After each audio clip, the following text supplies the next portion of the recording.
Bhagavate Vasudevaya. Om Namo Bhagavate Vasudevaya. Om Namo Bhagavate Vasudevaya.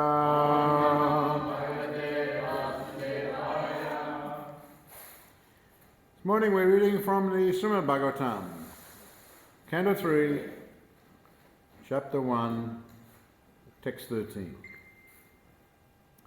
Sa esha dosha purushad vidaste, sa esha dosha purushad vidaste, grihan pravishto jamapatya matya, grihan pravishto jamapatya matya, pushnasi krishnad vimukho gatasris, pushnasi krishnad vimukho gatasris, chajash pashaivam kulako salayat,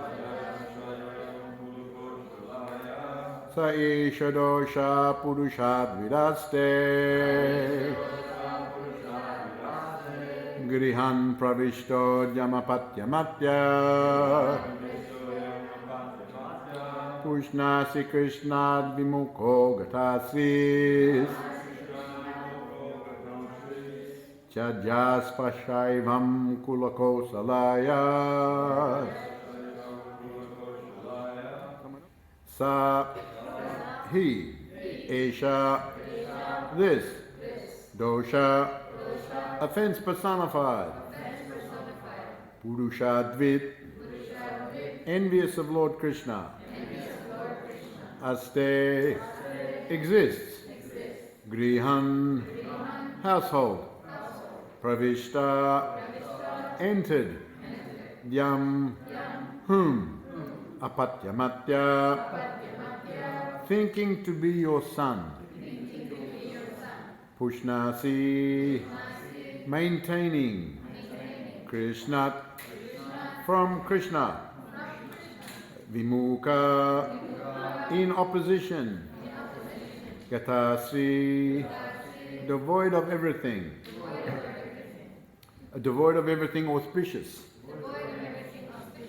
Tyaja, give up, Asu, as soon as possible, Aisaivam, inauspicious, Kula, family, Kosalaya, for the sake of. Translation, you are maintaining a fence personified, Duryodhana, as your infallible son, but he is envious of Lord Krishna, and because you are thus maintaining a non-devotee of Krishna, you are devoid of all auspicious qualities. Relieve yourself of this ill fortune as soon as possible and do good to the whole family. Purport. A good son is called apatya, one who does not allow his father to fall down. The son can protect the father's soul when the father is dead by offering sacrifices to please the Supreme Lord Vishnu. This system is still prevalent in India. After the death of his father, a son goes to offer sacrifices at the lotus feet of Vishnu at Gaya, and thus delivers the father's soul if the father is fallen. But if the son is already an enemy of Vishnu, how in such an inimical mood can he offer sacrifice unto Lord Vishnu's lotus feet? Lord Krishna is directly the personality of Godhead Vishnu, and Duryodhana was inimical to him. He would therefore be unable to protect his father Dhritarashtra after his death.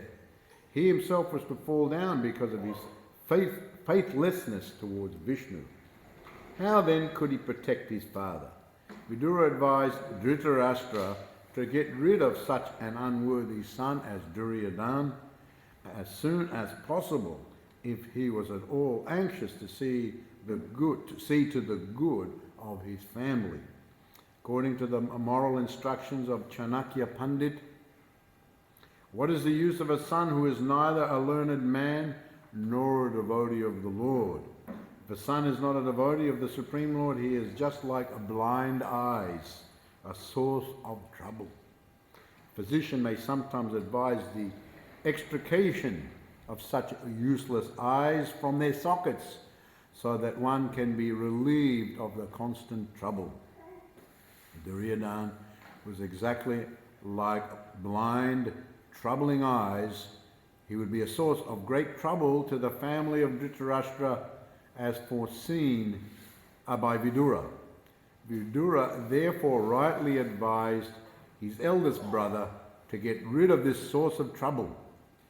Dhritarashtra was wrongly maintaining such personified offence under the mistaken impression that Duryodhana was a good son, able to liberate his father. You're maintaining offence personified. I remember many years ago that when we first got this particular section of the Srimad Bhagavatam, in the early days we would only have the first canto of the Srimad Bhagavatam,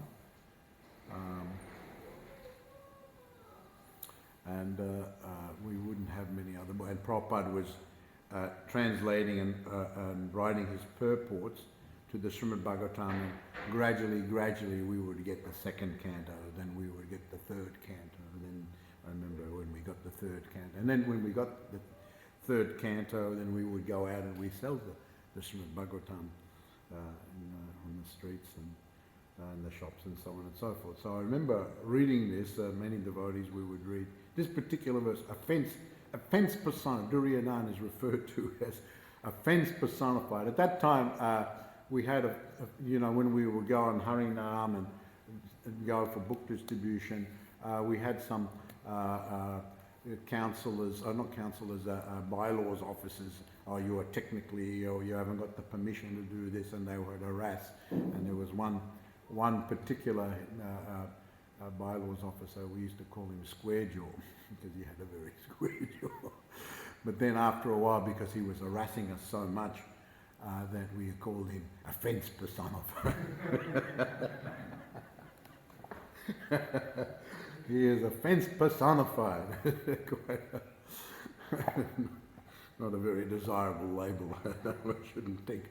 But that's Square Jaw. He's harassing us again all over, and he would fine the devotees and all this, all this type of thing. So he was gradually became to be known as offence personified. But here, of course, Duryodhana, now as was mentioned yesterday, that I think that Braja asked a question about Duryodhana. It wasn't that Duryodhana was all bad, although in one sense, on the absolute level, as far as being a non-devotee, of Krishna, you could say he was all bad in that sense. But as far as materially speaking, he was quite a handsome. The description of Duryodhana is a very handsome man, and very noble, very powerful, very strong, very just as far as materially speaking. And this, of course, is the result of some previous pious activities that one can be elevated to such a high position. In the royal family, a prince, and became the ruler, really, when, after his conspiracies against the Pandavas when they were banished and in exile, he more or less ruled the kingdom, so he was like the emperor. So for anyone to get a position like that and to have other qualities, desirable qualities, means they have performed some sort of sukriti, some pious activities in the previous life. But of course, there's always a mix in a person, isn't there? Because of the modes of material nature. The modes of material nature, goodness, passion, ignorance, are causing a mix. You'll never have someone in just goodness, or someone just in passion, or just in ignorance. There'll be a mix, and someone will be predominantly in the goodness, someone will be predominantly in the passion, but there will always be some ignorance, always be some passion and goodness. And so such was the case with Duryodhana.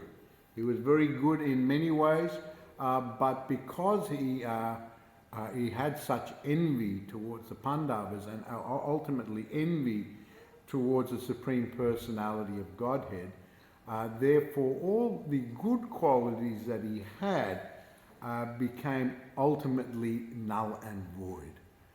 Ayusriyam yasodharmam lokana sisya eva chahanti syamsi savani pumsamahara tikrama. There's one verse in the Srimad Bhagavatam. If one mistreats those who are great devotees of the Supreme Personality of Godhead, then his lifespan is diminished.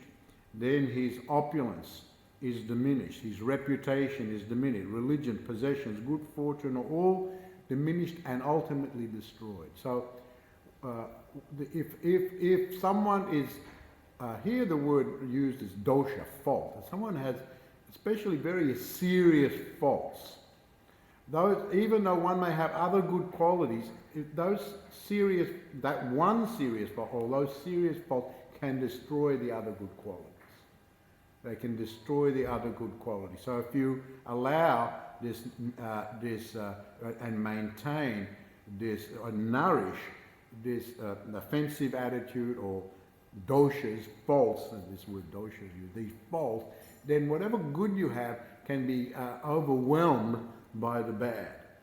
And so this was the situation with Duryodhana. When one mistreats, actually, interestingly, this verse from the Srimad Bhagavatam from the 10th canto, the commentary is made that Sukadeva Goswami spoke this to Maharaj Parikshit, and it was after the attempt of Kamsa to kill Krishna's sister Yogamaya.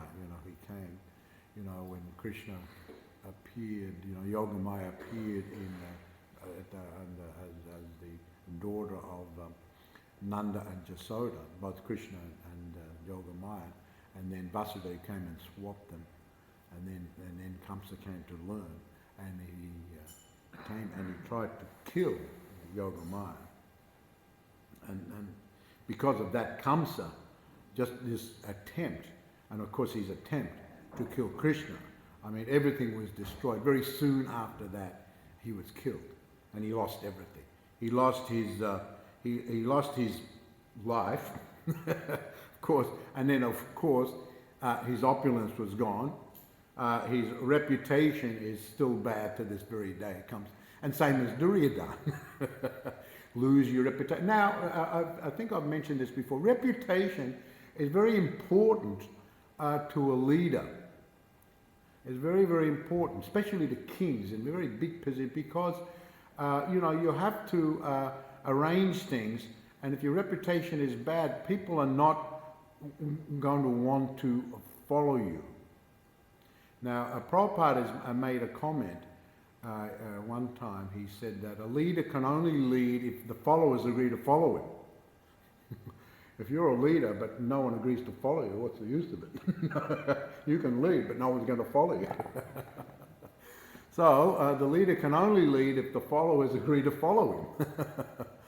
And so, but the reputation, if your reputation and your piety and all those types of things are ruined, it makes it very difficult to lead, and near impossible.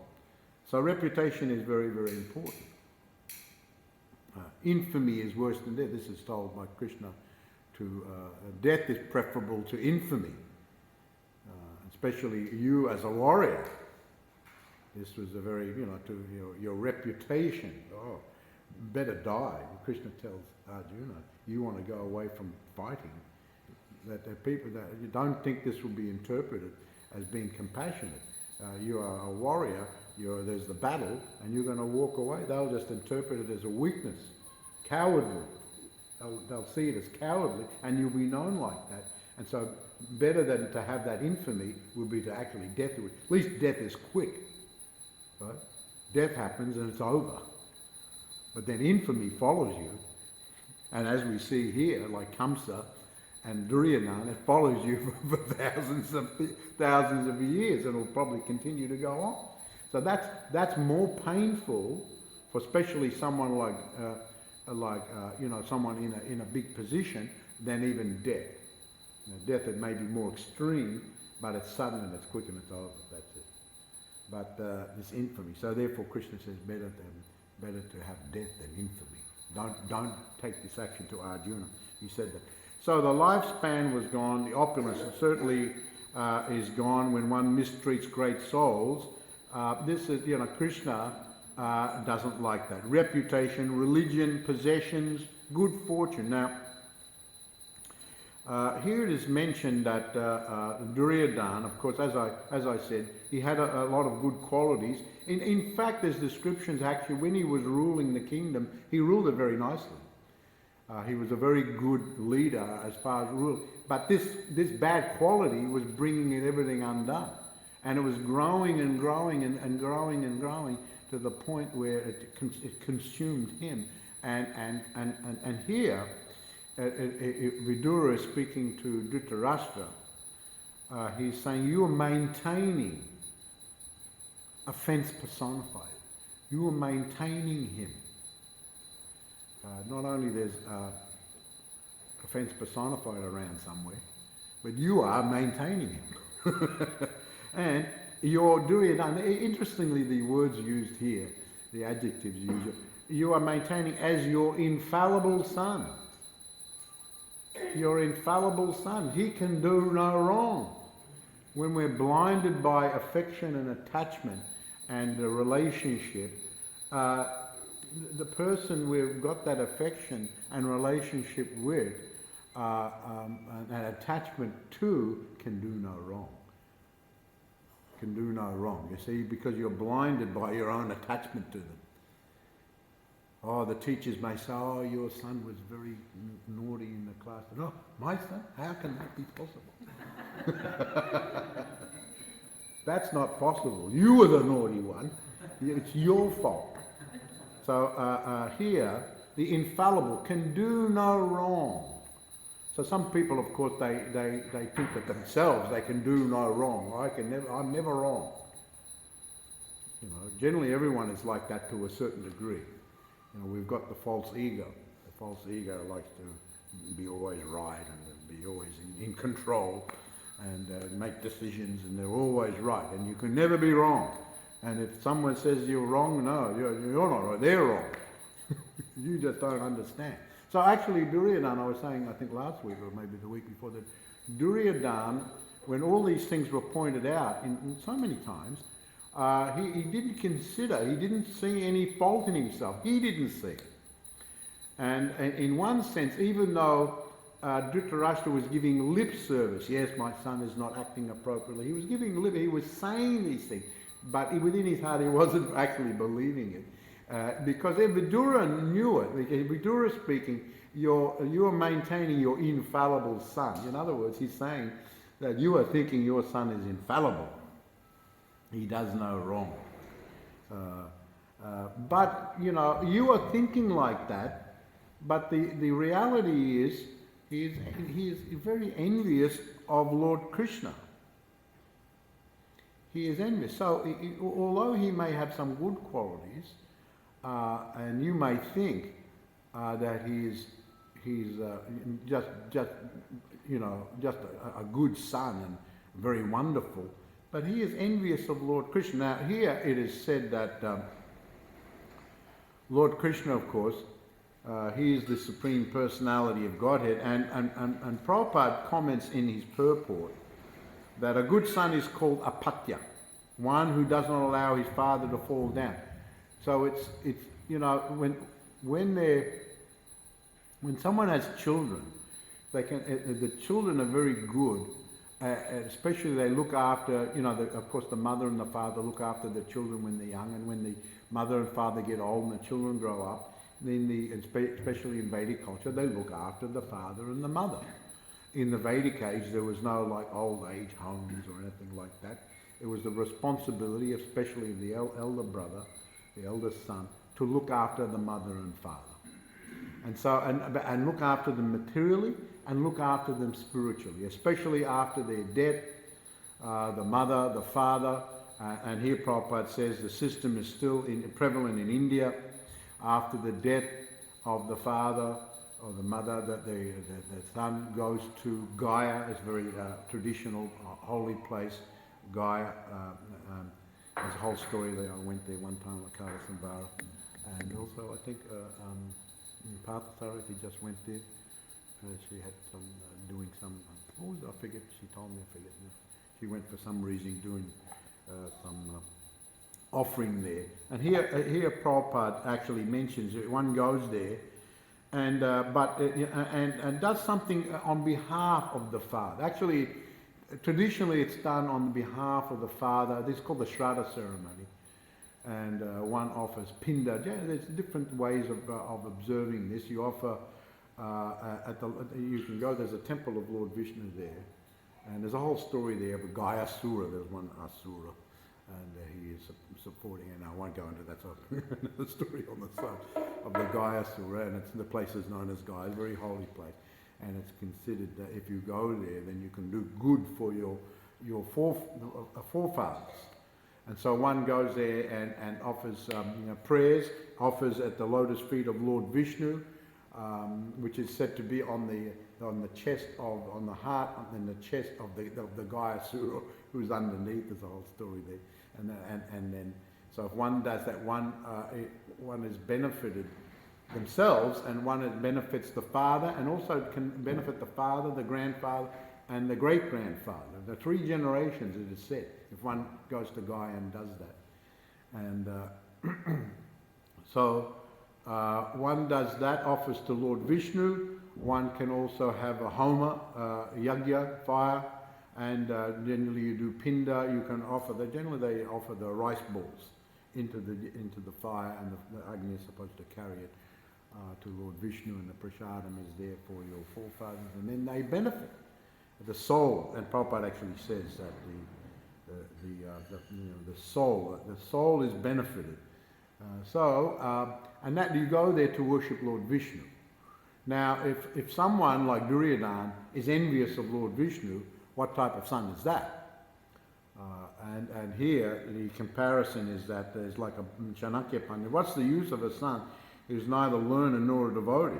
If a son is not a devotee, he is just like having blind eyes, a source of trouble. Now, here it is mentioned that such eyes can be, blind eyes are a source of constant trouble. It's not just trouble that comes and, just comes and then goes away. It's constant trouble. So Duryodhana actually is constant trouble. and here Prabhupada actually says that sometimes a physician can say you can do an operation and you can remove the eyes. Duryodhana was exactly like blind, troubling eyes. He would be a source of great trouble for the family of Dhritarashtra. And then here, Prabhupada actually says, Vidura therefore rightly advised. He rightly advised you should get rid of him.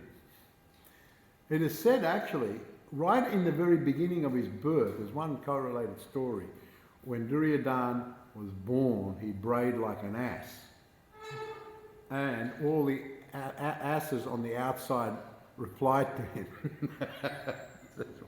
One story like that. I can't remember if I read in the Mahabharata or in the Puranas, but that when he was born, and because of that, it was an ill omen, very inauspicious. And Vidura told Dhritarashtra right then, right at birth, oh, very inauspicious. He brayed like a donkey, and all the other donkeys responded. And you should get rid of this one, God, this one. He told him right back then, you should get rid of him. Anyway, later on, so throughout the whole life, he was troublesome. But of course, being the son, and Dhritarashtra had affection, but Dhritarashtra, as mentioned, was blind not only physically, but spiritually blind as well. So, here Prabhupada says, Dhritarashtra was wrongly maintaining. Here Prabhupada says, Vidura rightly advised him to get rid of him, and Dhritarashtra was wrongly maintaining him. Wrongly maintaining him. So by doing that, he is envious of Lord Krishna. How, even while you're living, it's not very. He says it's very inauspicious. he is causing trouble. He is envious of Krishna. That's one thing. That's a big thing. And then he's also envious of the devotees of Krishna. It is mentioned by the acharyas, one who mistreats a devotee, especially, and there's any devotee, or anyone, but especially devotees, they're very dear to Lord Krishna, and those who are very elevated devotees, even more serious. So you may have all sorts of good qualities, but if you're going to make offence, and offences can be committed in all sorts of ways, as we know, there's Nam Aparad, there's Vaishnava Aparad, there's Guru Aparad, Seva Aparad, all sorts of, if you're going to be insulting and just cause trouble, and of course, unfortunately, many of those who do that, because they're in the mode of ignorance, they are so absorbed in it, they don't think they're doing it, and they think that whatever they say against others is right, just right. It's proper, even though they're very offensive. They're convinced within their own selves. But of course, if anyone says something against them, they're offenders. You understand? So, in other words, they can do no wrong, but the slightest thing, the slightest word or anything back to them, you're such an offender, you're a horrible person. We used to have, I remember, even before I was a devotee, we used to have a saying, so-and-so, well, he can really dish it out, but he really can't take it. You ever heard that before? We used to have that saying. Yeah, so-and-so, they can dish it out, but they can't take it. In other words, they can say all sorts of things or take all sorts of actions against anybody else, but if anyone just says boo against them,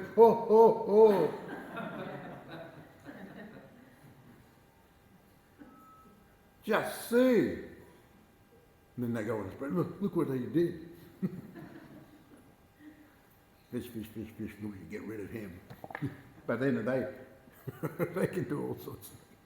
So, therefore, here, interestingly, Vidura was saying, you are devoid of any auspicious qualities. Now, auspiciousness means that which is good for you and good for others, especially materially and spiritually. So, both on the material side and the spiritual side, keeping Duryodhana there was not at all good. Initially, because of the karma and everything, there was opulence, but it's going to go. You understand? As I mentioned, one gets a big position because of their previous good activities, but then that's going to be mixed with bad activities, and if the bad activities are worse than the good activities, those good activities are not going to stay around very long. So, both materially and spiritually. So, Duryodhana was going to create that, and Dhritarashtra himself, because he was maintaining him, he took no action, then he himself was devoid of that. So he would lose. He is maintaining someone who was offensive, and he didn't do really anything. He paid, every now and again he would say, it's really not good, but he never really took any real action against it. Never did anything. And so, therefore, Vidura is saying, you are devoid of the auspicious qualities. Relieve yourself. Now, there's a statement that's attributed to Srila Vyasadeva from the Mahabharata, and it says like this: to save the family, one can get rid of the man, and to save the village, one can get rid of the family. To save the country, one can get rid of the village. And to save your soul, you can get rid of the earth. Actually, I think the word was abandon. To save the family, one can abandon the man. And to save the village, one can abandon the family. To save the country, one can abandon the village. And to save the soul, one can abandon the earth. Srila Vyasadeva, I always remember. That's a very, deep meaning statement. So you have to weigh things up, if it's, just like if your leg goes, you get gangrene and it's, going up, and it's just like threatening the whole thing. Sometimes the surgeons are, if you don't get, you're going to die. We're going to have to amputate the leg. No, I don't want to amputate, I want to keep the leg. All right, well, you can keep the leg, but then you're going to die. So what do you want to do? You either lose the leg or save the body.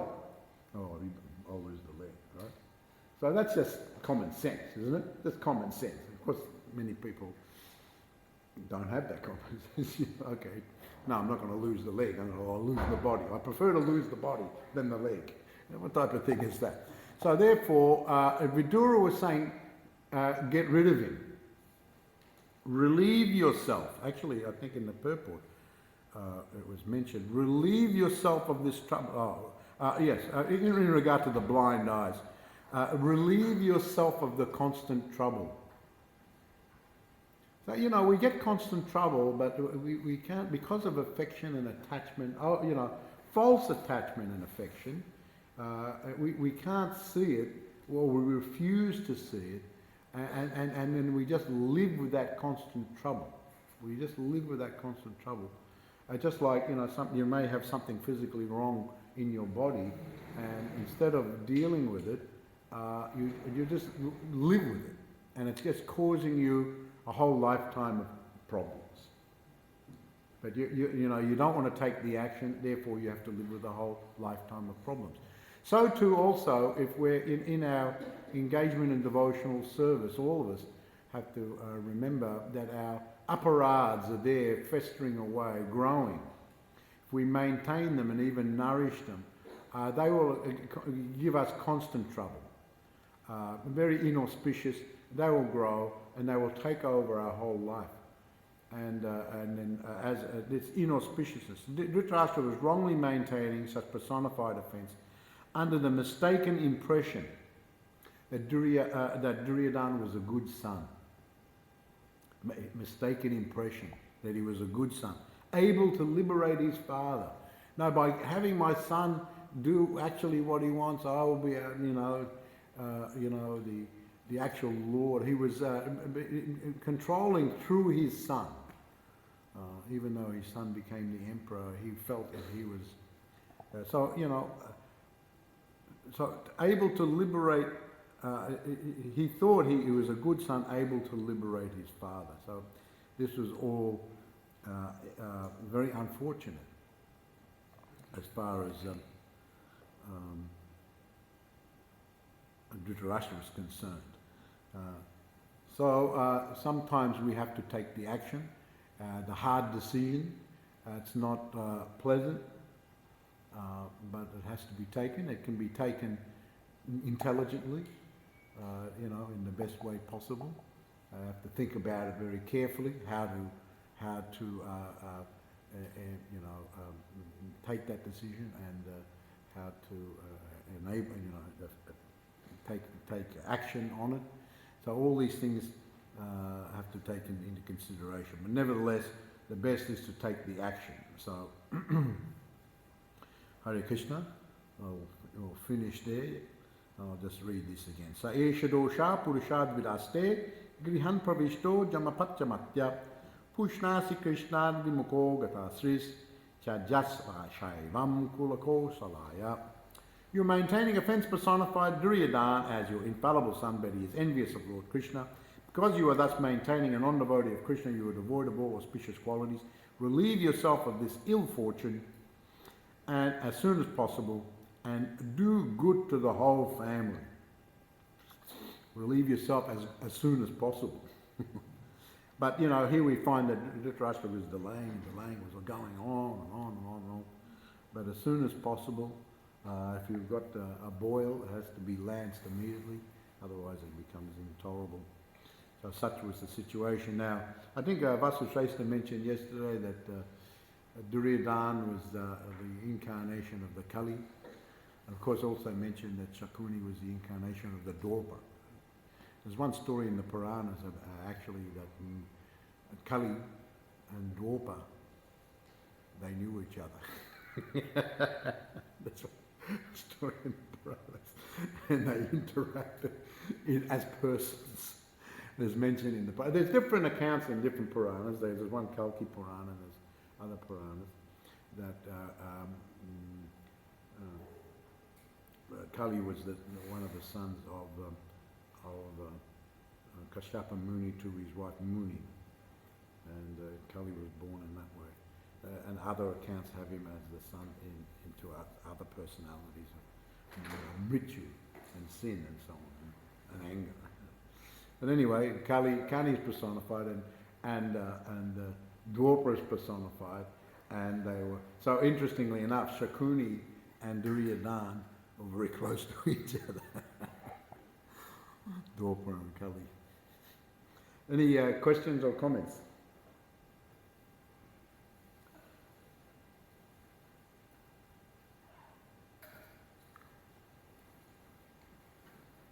Someone else? No one else?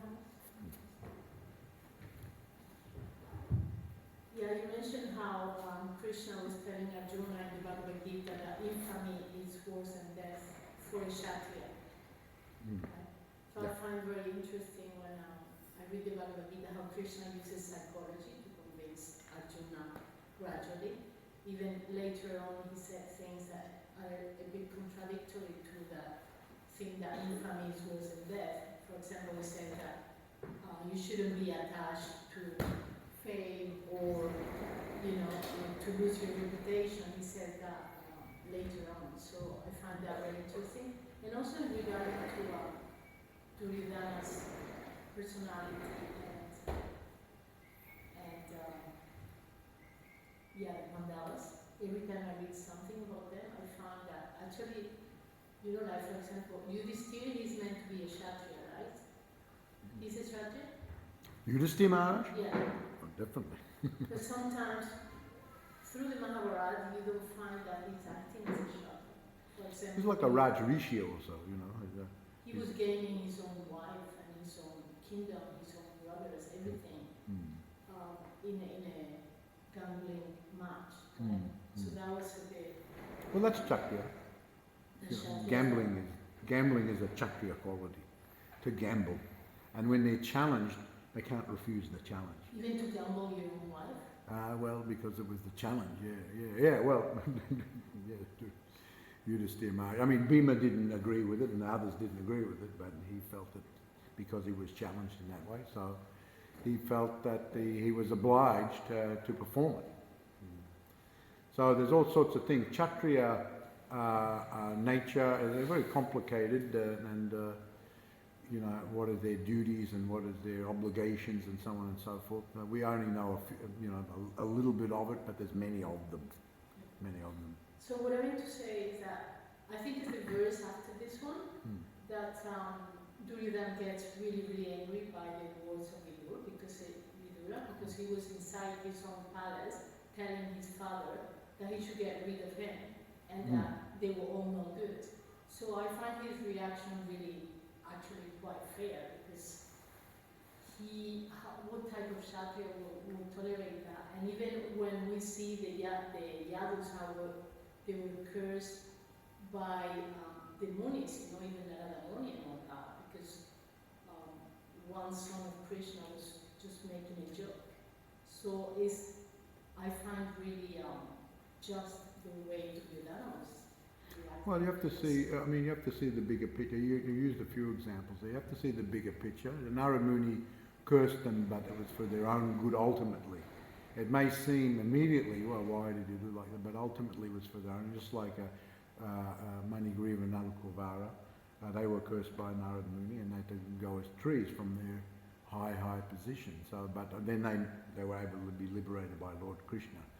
So eventually, the bigger picture, there's something more auspicious for them. So it may appear in the interim, in the immediate, to be something very contradictory, and why would they do it? But we find that very great souls, when they are cursed, just like Maharaj Chitraketu was cursed by Parvati, he was very humble about it, and he just accepted the curse. He didn't try to retaliate. like that. So when you say Duryodhana was just rightly and he became angry, that is not, in one sense, not, a mundane personality may react like that, but certainly a devotee, it's not advised for a devotee to react like that. Get angry, retaliate, take revenge, that type of thing.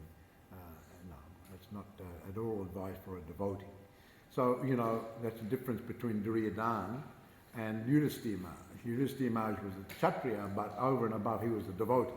Whereas Duryodhana wasn't a devotee of Krishna. He was envious of Krishna. So therefore, maybe some of the traits of insult and insulting their reputation might be there for the Kshatriya, but what Yudhisthira had over and above, he was a devotee. So he was Rajrishi, whereas, Duryodhana was Raja. So there's a bit of a difference there. So you mean that, for example, Maharaj Parikshit threw the snake through the stage, that was meditating, or when devotees do acts? That was, say, some things are impelled by the Supreme Personality of Godhead for enacting a particular leela, as in the case of Maharaj Parikshit, why he did like that. And if you read that section there, that's explained very nicely. Normally, has similar behaviors, but they are... Normally, why would Maharaj Parikshit react like that? Why would Srinivasa? This was all impelled by the Supreme Personality to bring about a certain result in the end. There's a bigger picture going on behind it. So even sometimes devotees act not like they normally would. So, and especially if they're very great devotees, why do they act like that? Oh, it must be something behind it. And quite often you read in the stories, the devotee even questioned why I acted like that. Or maybe the Supreme Personality of Godhead has got some leela arranged here, and therefore I'm impelled to act in a certain type of way. So you have to put it all together and see the immediate and see the bigger thing also, what's going on. Generally the acharyas comment about that type of thing also. All the way to Srila Prabhupada, everyone's leaving, so there's no one left. I guess it's over. Class is over. Prashadam is coming. Prashadam is coming closer.